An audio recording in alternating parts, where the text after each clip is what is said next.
जय हिंद दोस्तों, स्वागत है आपका। आज के सीटेट सीडीपी प्रैक्टिस सेट में हम लोग देखने वाले हैं बाल विकास से पूछे गए महत्वपूर्ण प्रश्नों को। यह पेपर 1 पेपर 2 दोनों के लिए इम्पोर्टेंट है। तो चलिए स्टार्ट करते हैं। पहला सवाल है कि मध्य बचपन अवधि कौन सी है। मध्य बचपन अवधि कौन सी है, देख सकते हैं सीटेट फरवरी 2016 पेपर 2 में पूछा गया था।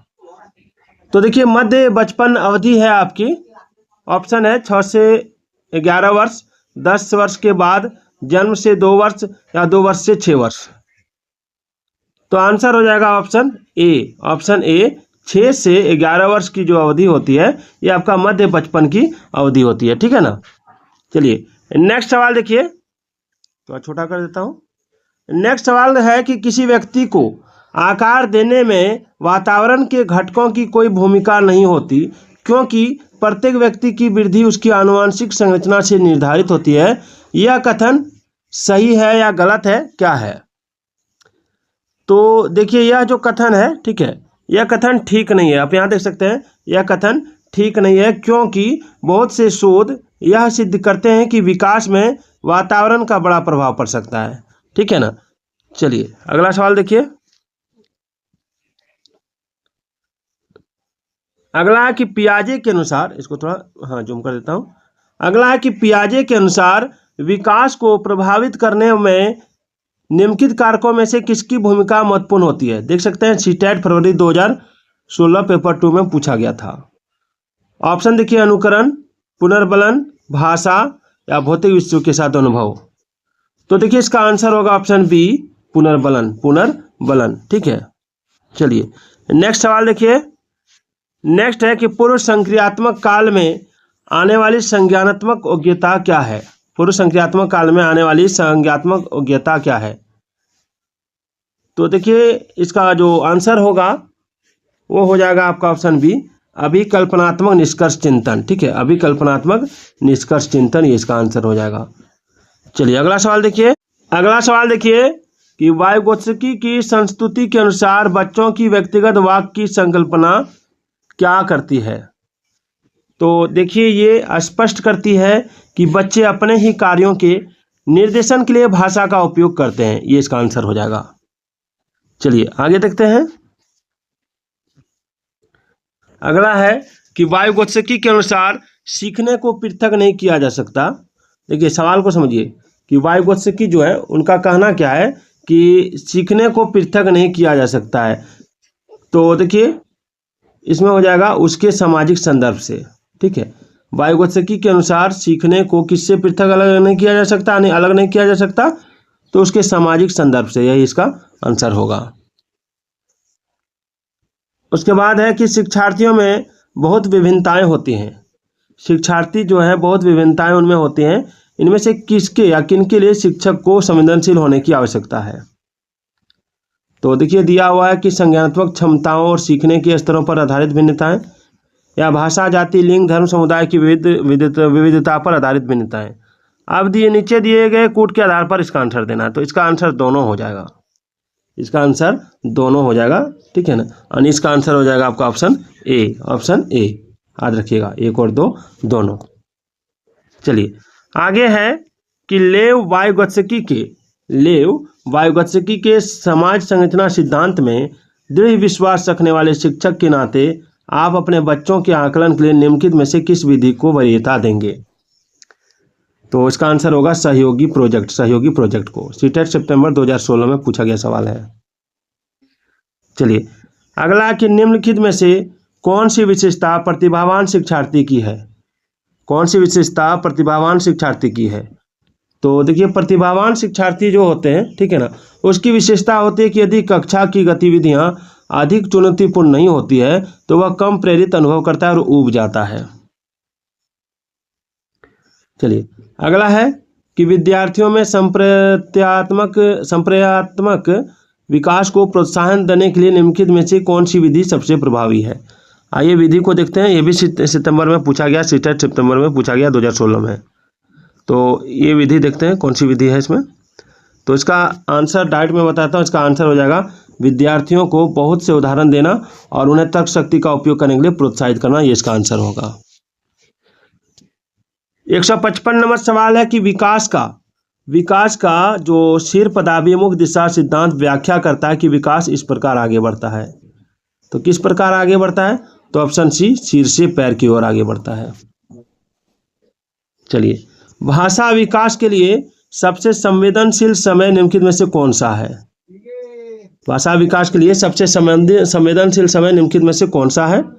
तो प्रारंभिक बचपन का समय, याद रखिएगा। कौन बचपन? तो प्रारंभिक बचपन का समय, ये सबसे संवेदनशील है। ठीक है ना। 157 नंबर सवाल देखिए, थोड़ा मैं इसको छोटा करता हूं तब दिखने में अच्छा लगेगा। 157 नंबर सवाल कह रहा है कि एक 6 वर्ष की लड़की खेलकूद में असाधारण योग्यता का प्रदर्शन करती है।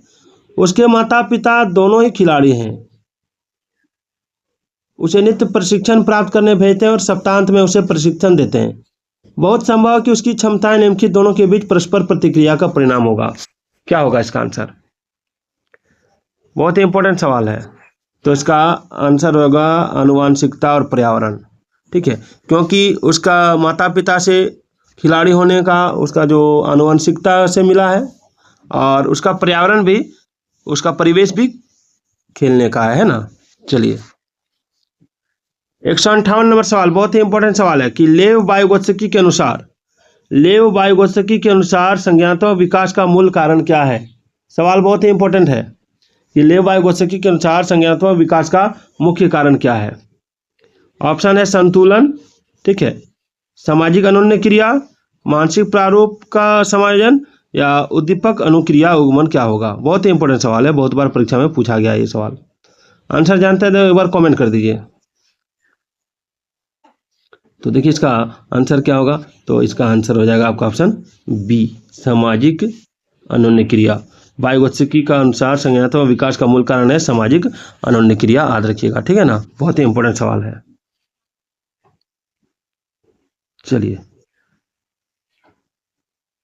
159 नंबर सवाल देखिए। 159 नंबर सवाल क्या कह रहा है? बहुत ही इंपॉर्टेंट सवाल है। 159 नंबर सवाल कह रहा है कि किसी बच्चे का दिया गया विशिष्ट उत्तर जो है कोलबर्ग के नैतिक तर्क के सोपानों की विषय वस्तु के किस सोपान के अंतर्गत आएगा? यदि आप ईमानदार हैं तो आपके माता पिता आप पर गर्व करेंगे, इसलिए आपको ईमानदार रहना चाहिए। तो ये किसके अंतर्गत आएगा? तो देखिए ये आ जाएगा आपका ऑप्शन सी, अच्छी लड़की या अच्छा लड़का अनुकूलन के अंतर्गत।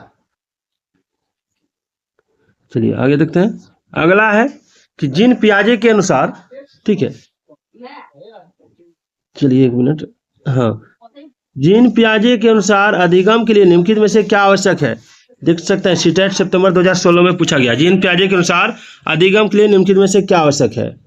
तो देखिए जीन पियाजे के अनुसार अधिगम के लिए आवश्यक है आपका शिक्षार्थी के द्वारा पर्यावरण की सक्रिय खोजबीन। ठीक है ना। चलिए अगला सवाल देखिए। अगला कि जीन पियाजे के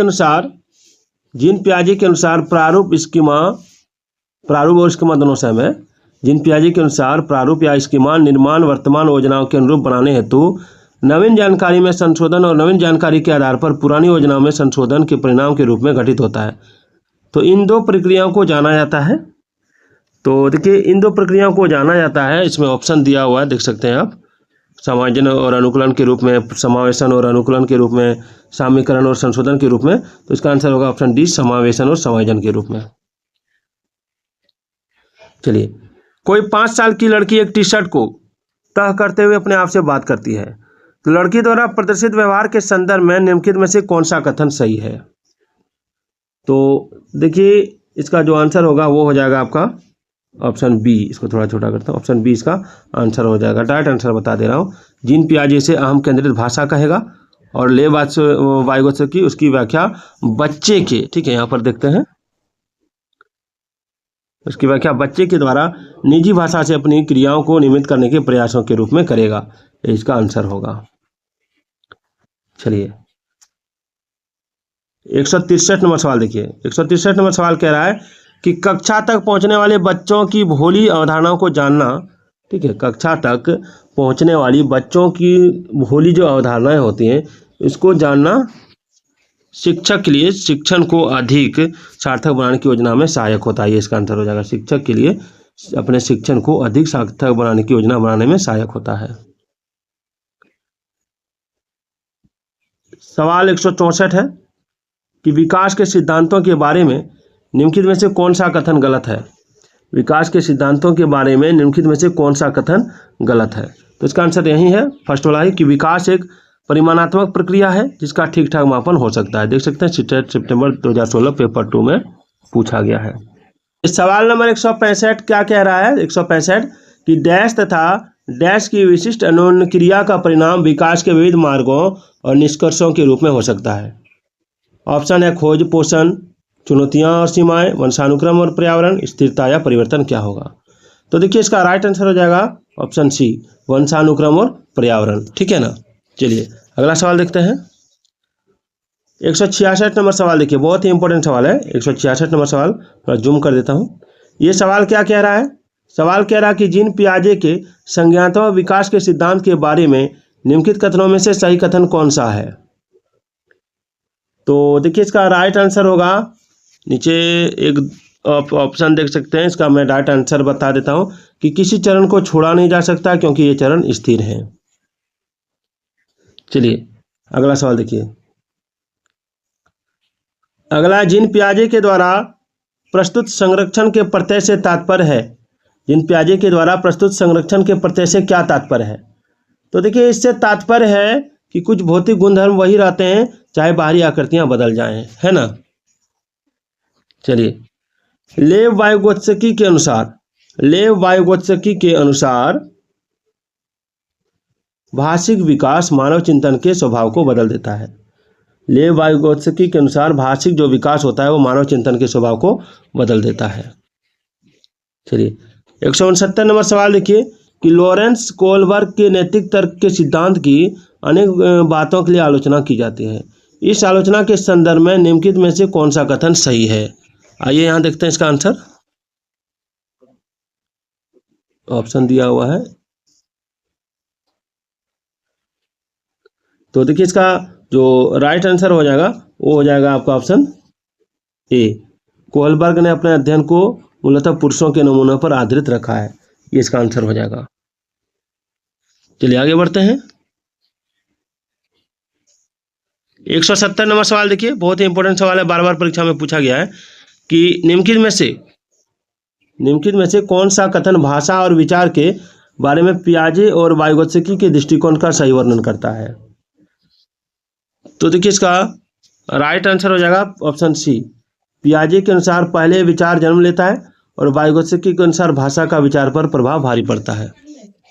चलिए अगला है कि विद्यालय यात्रा पर जाने के लिए पोती को अपने पिता से बहस करते हुए देखकर दादी कहती है, तुम अच्छी लड़की की तरह आज्ञाकारी क्यों नहीं हो, तुम लड़कों की तरह व्यवहार करोगी तो तुमसे कौन शादी करेगा। यह कथन निम्नलिखित में से किसको प्रतिबिंबित करता है। तो देखिए यह कथन जो है यह प्रतिबिंबित करता है लड़कों के स्वभाव के बारे में रूढ़िबद्ध धारणा। तो वीडियो कैसे लगी एक बार कमेंट कर दीजिएगा, साथ ही आप लोग लाइक भी कर दीजिएगा, ठीक है ना।